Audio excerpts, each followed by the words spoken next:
제가 기도하고 말씀 받도록 하겠습니다. 하나님 아버지, 다시 말씀 앞에 섭니다.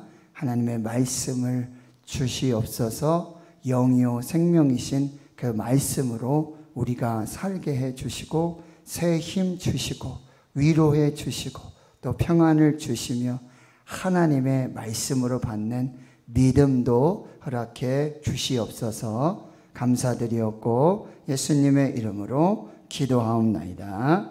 아멘. 오늘 본문에 보면은 요셉의 이야기가 등장하고 있는데요. 창세기 37장에서 50장까지는 바로 요셉의 이야기가 중심을 이루고 있습니다. 창세기는 50장인데요. 1장에서부터 11장까지는 이제 창조의 역사, 또 타락을 하고 그 다음에 노아의 홍수 사건이 있고요. 또 바벨탑 사건으로 온 인류가 흩어짐을 당하게 되어지는 이 원 역사라고 해서 그 역사를 기록해 놓고, 이제 창세기 12장에서부터는 아브라함을 택하여 부르셔서 이제 하나님의 나라를 다시 시작하십니다. 그래서 12장에서 50장까지는 4대 족장의 이야기, 아브라함, 이삭, 야곱, 요셉의 이야기. 그래서 에덴 동산에서 시작된 이 하나님의 역사가 이제 가나안 땅에 아브라함을 통한 이 하나님의 나라의 역사로 시작이 되고요. 그리고 야곱의 가족들이 애굽으로 들어가는 출애굽으로 시작을 해서 이 창세기가 마무리되어집니다. 그리고는 이제 출애굽기가 애굽에서 시작해서 출애굽하여서 광야를 지나서 가나안에 들어가는 이야기, 거기에 성막을 짓고 십계명을 받고 율법을 받는 이야기, 그것이 이제 출애굽기, 레위기, 민수기, 신명기까지의 이야기가 이렇게 진행이 되어지는 것입니다. 그래서 오늘 창세기 여러분 39장의 말씀이지만 우리는 37장에서부터 말씀을 함께 나눠보도록 하겠습니다. 창세기 37장에 보면은 이제 야곱의 족보가 이러하니라 하면서 요셉이 17살적 이야기서부터 이제 시작이 되어지는데요. 야곱은 그야말로 파란만장한 그런 인생을 살았고요. 그가 말한 대로 나그네의 인생을 살았고 험악한 세월을 살았던 사람이 바로 야곱입니다. 그래서 브엘세바에서 밧단 아람으로 갔다가 20년이 지나서 4명의 아내와 또 12명의 아들과 또 1명의 딸을 데리고 야복을 지나서 지난주에 말씀드렸지만 브엘세바로, 그리고 베들레헴으로, 그리고 헤브론까지의 이런 긴 여정을 이제 진행하게 되고요. 그 야곱의 가정은 아시다시피 여러분 부인이 4명이었어요. 레아, 라헬, 그리고 빌하, 실바. 아들은 12명이었죠. 그러나 또 아버지의 침상을 더럽혔던 장남 르우벤이 있고, 또 딸 디나의 사건으로 세겜의 이 피비린내 나는 복수의 이 활극을 보여줬던 시므온과 레위가 있고요. 딸 하나가 있었는데 그 딸은 세겜의 추장에 의해서 강간을 당하게 되는, 참 이러한 가정, 엄마가 넷이고요. 형제들도 다 엄마가 다르고요. 이런 가정은 정상입니까? 비정상입니까? 세상에 완전한 가정은 없음을 또한 우리가 알 수 있게 되어지죠. 거기 요셉이 이제 정말 야곱의 사랑하는 아들로 태어나서 17살 됐는데, 요셉의 행동은 어땠냐면 형들의 잘못을 아버지에게 고자질하게 됩니다. 물론 이 아들들이 이런 상황으로 봤을 때는 아버지를 많이 속이고 있었던 것 같아요. 그러니 이제 아들 요셉을 통해서 형들의 이야기를 듣는데, 요셉은 아버지의 어떻게 보면 스파이가 돼가지고 이런 이야기들을 들려드리니까 아버지는 자녀들에게 좀 안 좋은 소리 할 수 있겠죠. 그러니까 이복 형제들과의 관계가 더 안 좋아지게 되어지는 것이죠. 그리고 요셉은 이 아버지 야곱의 편애를 받았어요. 채색 옷을 입었는데 이 채색 옷은 당시에 자주색 옷으로 왕족이나 귀족이 입을 수 있는 옷이고, 그 다음에 이 채색 옷은 이 후계자에게 이렇게 권위로 상징해서 입혀주는 옷이었습니다. 그러니 여러분 어떻게 합니까? 더 관계가 안 좋아질 수밖에 없겠죠. 옛날에 여러분 미운 놈 떡 하나 더 준다라는 표현이 있잖아요. 근데 여러분 그 앞에 어떤 표현이 있는 줄 아세요? 예쁜 놈 한 대 더 때리고. 그러니까 예쁘다고 해서 무조건 칭찬해주고 편애해서는 안 된다는 거예요. 그래서 예쁜 놈일수록 한 대 더 때려서 잘 기르고, 미운 놈은 떡 하나를 더 주어서 잘 격려해서 이 자녀를 길러야 한다라는 의미입니다. 히브리서 12장 7절에 보면 어찌 아버지가 징계하지 않는 아들이 있으리요. 이 무슨 얘기입니까?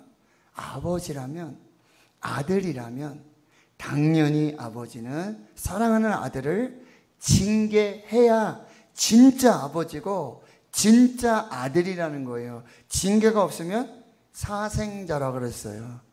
아버지 없는 자식이나 똑같다라는 표현을 하고 있는 것입니다. 우리가 자녀 교육을 할 때 여러분 정말 형제들 이런 사이들 관계를 잘 배려해 줘야 되고, 편애해서도 안 될 것이고, 그리고 정말 하나님의 은혜로 잘 길러내야 한다는 거죠. 근데 요셉이 꿈을 꿨어요. 여러분 아시지만 첫 번째 꿈은 곡식단이 이 요셉에게 절을 하게 되고, 두 번째 꿈을 또 꿨는데 해와 달 그리고 별들이, 아버지, 어머니 그리고 형제들이 다 요셉에게 절하는 그런 꿈을 꾸게 됐는데, 여러분 창세기의 꿈의 특징이 어떠하냐면요, 바로도 꿈을 두 번 겹쳐 꾸게 되죠. 이 의미를 이렇게 나중에 요셉은 해석해내고 있는데, 바로에게 꿈을 두 번 겹쳐 꾸신 것은 하나님이 이 일을 정하셨음이라 하나님이 속히 행하실 것입니다 라고 해석을 해요. 그러니까 요셉에게도 지금 꿈이 두 번 겹쳐서 계속해서 꾸게 되어진 것은, 이것은 반드시 실현될 보증 수표와도 같은 하나님의 계시라는 거예요. 하나님이 직접 말씀해 주시진 않았어요. 근데 아브라함에게, 이삭에게, 야곱에게 나타나실 때는 하나님이 직접 나타나셔서 직접 말씀을 해 주셨잖아요. 근데 이렇게 계시도 이제 바뀌어져 가는 거예요. 요셉에게는 직접 나타나시지는 않고 이런 계시를 환상으로 보여주시고 메시지를 주시는 이런 모양으로 바뀌어지게 됩니다. 여러분, 이 야곱의 가정은 한마디로 비정상적인 가정이었습니다. 서로에 대한 여러분 상처가, 아버지의 편애로 자녀들에게 상처를 줬고, 또 형제들끼리도 서로 상처가 되고, 참 어려운 그런 상처 있는, 분노가 있는, 그리고 참 슬픈 가정의 모습을 볼 수 있다라고 하는 것입니다. 그런데 여러분, 이 가정에도 하나님이 함께 하신다라고 하는 거죠. 하나님은 정상적인 가정에만 함께 하시지 않고, 정상적인 가정만을 여러분 사랑하시고 주관하시는 것이 아니라 비정상적인 가정, 상처가 있는 가정, 그래서 분노가 있는 슬픈 가정이라 할지라도 하나님께서 함께 해주시고 하나님께서 그 가정들을 주관하여 보고 계신다라고 하는 거죠. 그래서 여러분 창세기 37장 12절로 보면 아버지가 형들을 세겜으로 보내요. 세겜에서 형들이 이 아버지의 양떼를 치고 있었는데, 여러분 세겜이 어떤 곳입니까? 딸 디나가 강간을 당해서 거기에 이제 시몬과 레이의 그런 어떤 살인 사건들로 인해 가지고 굉장히 두렵고 관계가 안 좋았던 그런 장소잖아요. 그런데도 세겜 땅은 참 좋은 땅이거든요. 그러니 어찌할 수 없었는지 그곳에 가서 야곱의 아들들이 지금 양떼를 치고 있었다는 거예요.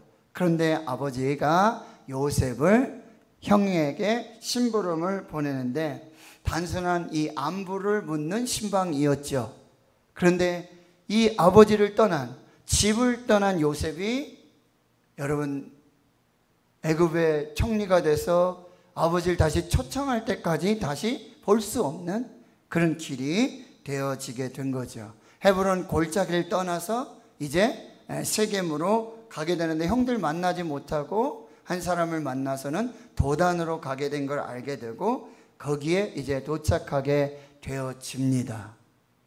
그런데 요셉이 형들에게 도착을 하게 되는데 요셉은 형들이 어디 있는지 잘 몰랐지만 형들은 단번에 이 동생 요셉이 오는 것을 알 수 있었습니다. 왜 그랬을까요?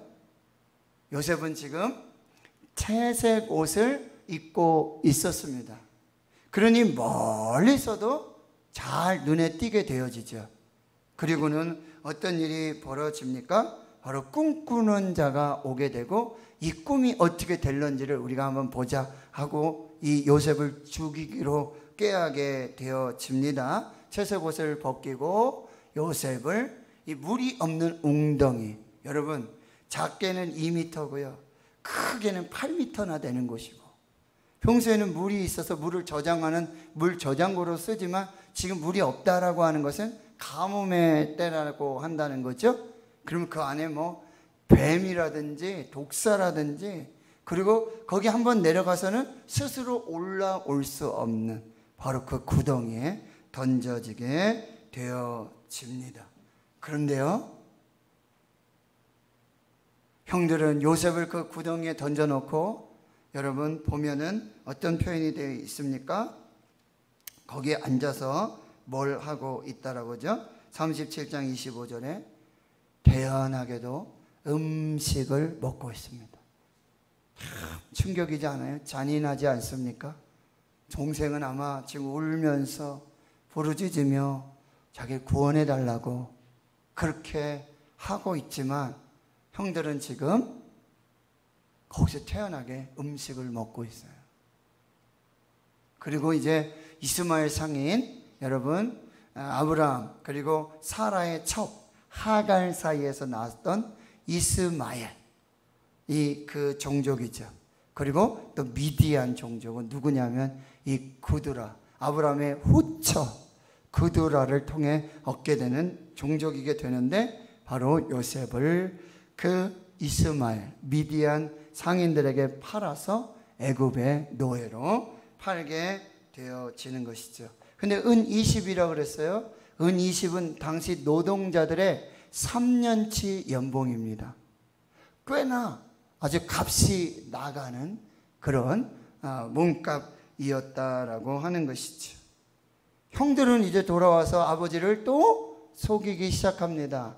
숫염소를 잡아가지고 그 피를 채색 옷에 입히고는 아버지에게로 보내가지고 아버지 이 옷이 요셉 당신의 아들의 옷이 맞습니까? 요셉의 옷이잖아요. 그러니 야곱은요 아주 굉장히 슬퍼하고 위로받지 못하고 차라리 내가 음부까지 내려가서 스울에까지 내려가서 거기서라도 살아있으면 내가 아들을 만나고 싶다라는 그런 참 슬픔에 탄식을 하게 되는데 아무런 위로가 되지 않게 되어지는 것이죠. 형들은 그렇게 아버지가 사랑하는 요셉 사랑의 존재는 없애버렸지만 아버지 아들을 향한 그 사랑 자체는 없앨 수 없었던 그런 모습을 이제 보게 되고 37장 36절에 마지막에 보면 이제 미디안 상인들이 그를 애굽의 바로의 신하 친위 대장 보디발에게 이제 팔게 되어집니다. 여러분, 지금 요셉의 꿈 이야기로부터 시작해서 지금 어디까지 구덩이에 던져지고 그리고 죽은 자와 같이 되고 노예로 팔려갔다라고 하는 것은 사람 취급을 받지 못하는 거죠. 그래서 이제 애굽의 바로의 친위 대장 이 보디발의 그 노예로 팔려지게 되어지는데요. 여러분, 여기까지 모든 과정에 하나님은 어디 계셨을까요? 하나님은 무엇을 하고 계셨습니까? 하나님은 침묵하시지만 하나님은 지금 아무 일도, 꿈을 주셨던 하나님, 요셉에게 꿈을 주셨던 하나님, 그리고 그 꿈을 붙들고 있었던 요셉, 그럼에도 불구하고 하나님 침묵하시고 하나님은 아무런 조치도 행하지 않고 계셨다라고 하는 거예요. 그러나 하나님께서는 이 모든 고난의 때에 요셉과 함께하고 계셨습니다. 그 이야기가 이제 39장에 이제 우리에게 나타나게 되어지는 거죠. 요셉이 이끌려서 애굽에 내려갔죠. 바로의 신하 치위대장 애굽 사람 보디발에게로 이제 노예로 팔려가게 됐죠.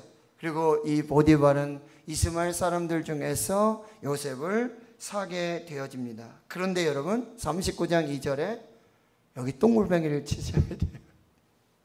여호와께서, 여호와. 여러분, 창세기에 이 여호와라는 단어가 이 요셉의 이야기 속에 여기 처음으로 등장하고 있어요. 여호와는 여러분 출애굽기에서 모세가 떨기나무 불꽃 가운데서 자신을 부르시고 만나주시는, 말씀하시는 하나님 누구십니까? 당신 누구십니까? 라고 했을 때 나는 스스로 있는 자 아니라 여호와, 야훼다. 나는 창조주 하나님이다. 나는 전능한 하나님이다. 나는 임마누엘 하나님이다. 나는 여호와 니시 하나님이다. 나는 여호와 라파의 하나님이다. 나는 여호와 샬롬 평강의 하나님이다. 나는 에베네셀 도움의 하나님이다 라고 말씀하시는 그 여호와의 이름이 바로 요셉의 이야기에 바로 여기에 등장하고 계시는 거예요. 그러면 여태까지 요셉은 하나님께서는, 여호와 하나님께서는 그럼 딴 데 가서 뭐 딴 일 하시다가 갑자기 뿅 하고 나타나신 거예요? 아니에요. 야곱의 가정에서부터, 그리고 구덩이에 던져지고 애굽의 노예로 팔려오고 보디발의 노예가 되고 거기에서 일하는 이 모든 과정 속에 하나님이 함께 하셨다는 거예요. 하나님이 이 모든 것을 주관하고 계셨다라고 하는 거예요. 하나님의 손길이 안 미친 곳이 없었다라는 사실입니다. 그래서 보세요. 여호와께서, 이 야훼 하나님께서 요셉과 함께 계심으로 그러면 뭐가요? 형통한 자가 돼요. 목사님, 질문이 있습니다. 지금 요셉이 형통한 자입니까? 요셉이 지금 사랑받는 아들, 자유인, 채색 옷을 입고, 그런데 지금 구덩이에 던져지고, 그리고 지금 자유인이 아닌 노예. 노예는 자유가 없어요. 자기 의지가 없어요. 자기 생각이 없어요. 아무것도 자기 것이 아니에요. 목사님, 질문이 있습니다. 요셉이 지금 형통한 자입니까? 모든 것을 잃어버렸죠? 목사님, 요셉이 지금 형통한 자입니까? 그런데 성경은 지금 자유인에서 노예가 됐고 채색 옷을 입고 사랑받았던, 그러나 버림받고 미움받고 배신을 당하고 가장 자유가 없는 노예, 거기 그 신분, 그 상황 속에 있는데 여호와께서 함께 하시는 것, 그것이 형통이라고 성경은 말씀해 주고 있다는 거죠. 성경이 말하는 형통은 만사 형통이 아니에요. 성경이 말하는 형통은 여호와 하나님이 함께 하시는 것입니다. 이것이 진정한 형통이라고 말씀하고 있습니다. 그랬더니 3절에 그의 주인이 여호와께서 그와 함께 하심을 보며, 여호와께서 계속 반복되죠. 그의 범사에 형통하게 하심을 보았더라. 그의 주인은 보디발이잖아요. 이 요셉의 주인이에요. 노예의 주인이에요. 그런데 그 사람이 보기에도 이방 사람이잖아요. 애굽 사람이잖아요. 애굽은 뭐예요? 보디발은 무슨 뜻이냐면요, 태양신의 사자라는 뜻이었어요. 태양신을 섬기는 사람, 이런 뜻이에요.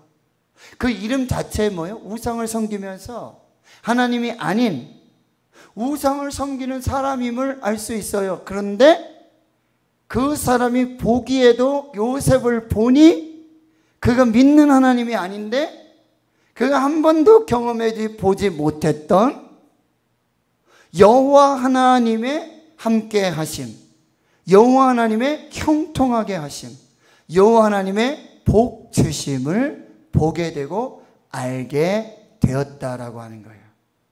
이것을 뭐라 그러는 거죠? 하나님의 은혜라고 하는 것입니다. 하나님의 은혜 없이는 살 수 없음을 우리에게 말씀해 주고 있어요. 그래서 4절에 요셉이 그의 주인에게 은혜를 입어 섬김에 가정 총무가 되고요, 모든 소유를 위탁하게 되어집니다. 그런데 여러분 5절에 보세요. 그가 요셉에게 자기의 집과 그의 모든 소유물을 주관하게 한 때부터, 바로 그때부터 여호와께서, 또 여호와 하나님 나오시죠, 요셉을 위하여서 그 애굽 사람의 집에 복을 내리심으로 여호와의 복이 그의 집과 밭에 있는 모든 소유에 미친지라. 하나님께서 바로에게 복을 주시고 바로의 시위대장 보디발에게 복을 주십니다. 왜요? 요셉을 위하여서. 요셉 때문에 바로 요셉은 복덩어리, 축복의 통로가 되어지는 것을 볼 수 있습니다. 이것이 바로 하나님의 형통이라고 한다는 거예요. 하나님은요, 노동직, 일터, 거기 속에서나 이제 7절 이하에 보면 이 보디발의 아내가 이 요셉을 유혹하잖아요. 동침하자고. 그런데 요셉은 당신 주인이 다 나한테 위탁을 하고 위임을 했는데 딱 한 가지, 당신은 그의 아내이기 때문에 나에게 맡기지 않았다라고 하는 거죠. 그러면서 9절에는 이렇게 말하고 있어요. 내가 어찌 이 큰 악을 행하여 하나님께 죄를 짓겠습니까? 라고 그렇게 말하고요. 이제 요셉은 하나님이 주신 자유의지를 가지고 자유를 선택하지 않은 자유를 누리고 있다라고 합니다.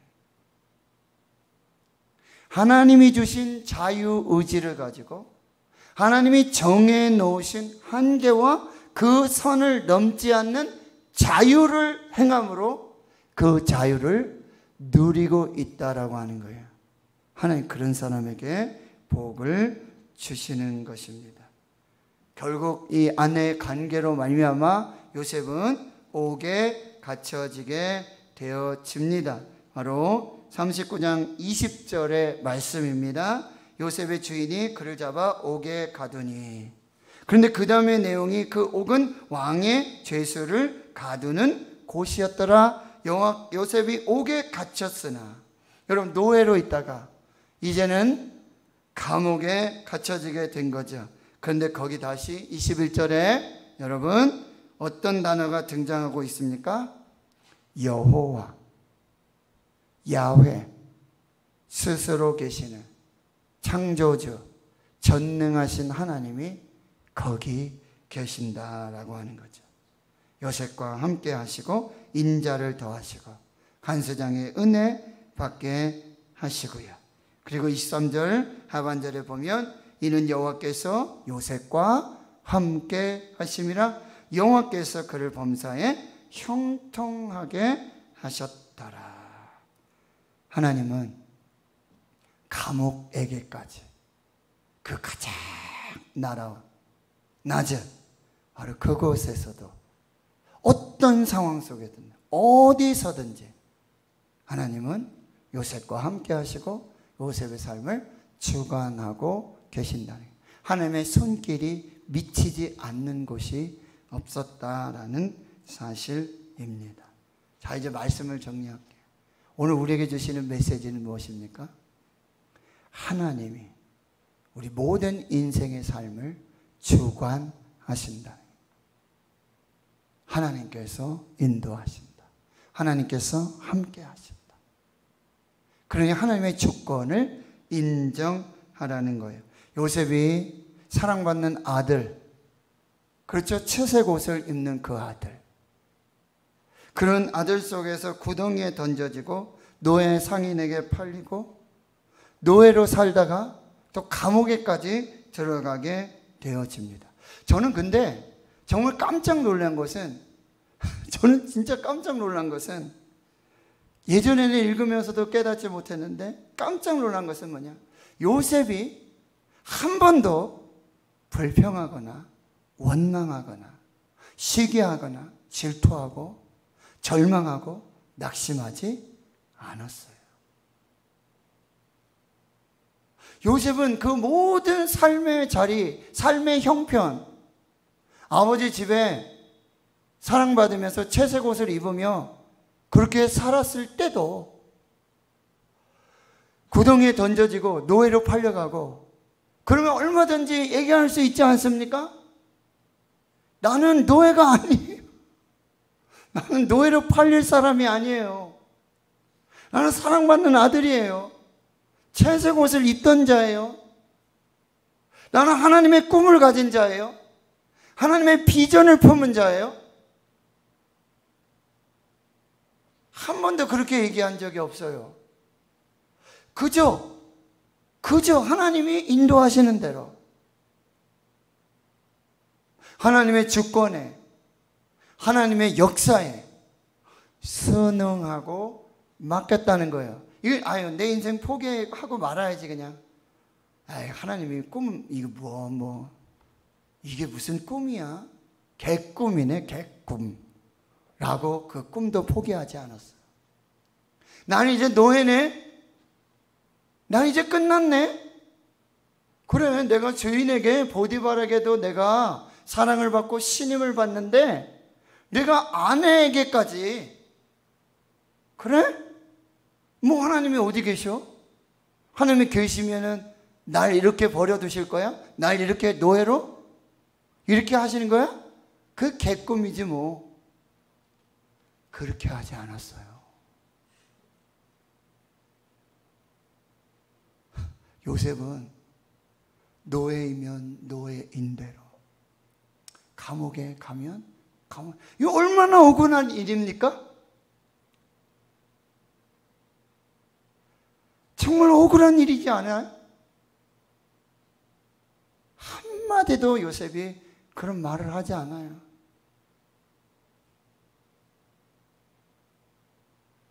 하나님의 주권을 인정하고 여기 하나님의 뜻이 있고 그 다음에 요셉의 정말 멋진 신앙은 뭐냐? 하나님의 때를 기다린 것입니다. 하나님이 지금 보디발에 이렇게 신임을 받고 그때만 해도 저도 요셉이 드디어 이제 회복이 좀 되겠구나, 뭔가 좀 되겠구나. 그런데 이 부인의 관계, 여기 속임수에 그쵸? 그 배신을 받고는 또 감옥으로 가잖아요. 이게 어떻게 되는가? 요셉도 조금 기대하고 있었지 않겠어요? 근데 또 감옥으로 가. 감옥에 가도요, 꿈 해석해주고 뭐 술 맡은 가는 장, 떡 굽는 가는 장, 나 좀 기억해달라고 그래도 알겠다고 그러면서 다 잊어버리잖아요. 그런데도 그 왕의 죄수들을 감옥에 두는 것이고, 보디발에게 충분히 좀 이렇게 좀 얘기를 해가지고 그 사람을 좀 만나게 한 전에, 이게 어떤 사람의 방법, 자기들의 계획, 이걸 가지고 뭐 어떻게 좀 이걸 뭐 바꿔보려고 이렇게 한 적이 한 번도 없었어요. 그냥 기다리는, 그냥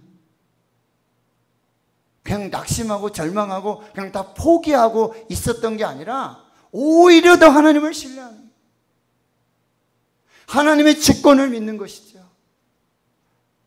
사랑받는 아들로서 채색 옷을 입었을 때도 하나님이 함께 하셨고, 하나님이 주관하셨고, 구덩이에 던져지고 노예로 팔리고 보디발에 사랑받는 거, 그 아내의 배신을 받는 거, 거기 감옥에 들어가는 거, 하나님이 주관하신다.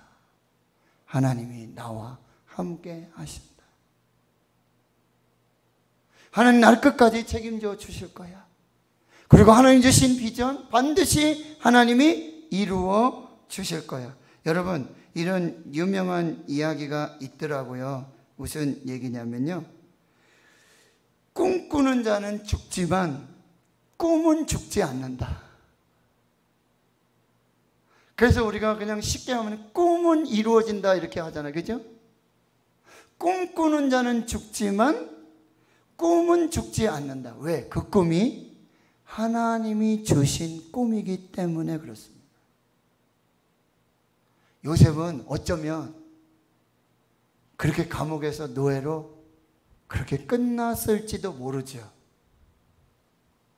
그러나 하나님이 주신 꿈, 인간의 꿈이 아니라 하나님 주신 비전은 하나님이 반드시 이루어 주심을 믿고 끝까지 하나님을 신뢰했고, 하나님을 인정했고, 그 주권을 인정했어요.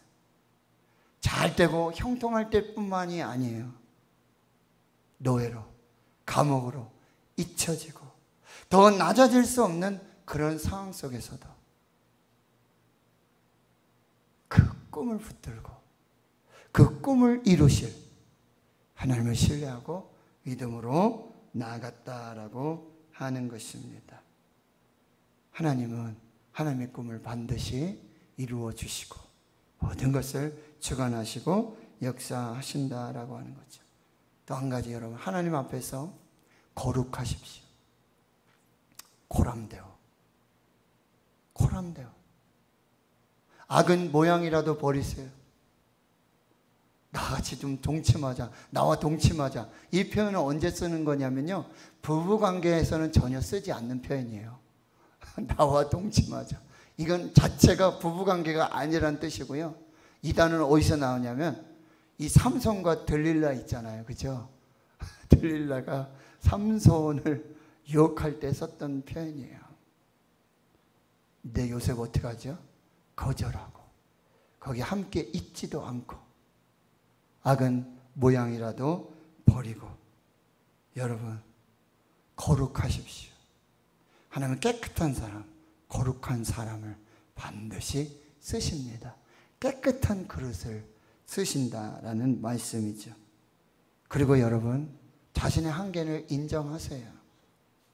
거기서 요셉이 할 수 있는 일은 아무것도 없었죠. 오직 하나님만 인정하고 하나님만 바라보고, 그리고 여러분의 삶의 현장에 그곳이 어디일지라도 죽게 하듯 하십시오. 죽게 하듯, 사람에게 하듯 하지 말고 죽게 하듯 하고, 무엇을 먹든지 마시든지 무엇을 입든지 다 하나님의 영광을 위해서 하는 그 사람, 반드시 하나님께 쓰임받는 귀한 역사가 나타나게 되고요. 반드시 하나님 저와 여러분을 축복의 통로로, 축복의 유통업자로 사용하셔서 반드시 하나님의 뜻을 이루어 주실 줄 믿습니다. 여러분, 말씀드렸지만 이전에는 여호와 하나님 나타나지 않으셨죠.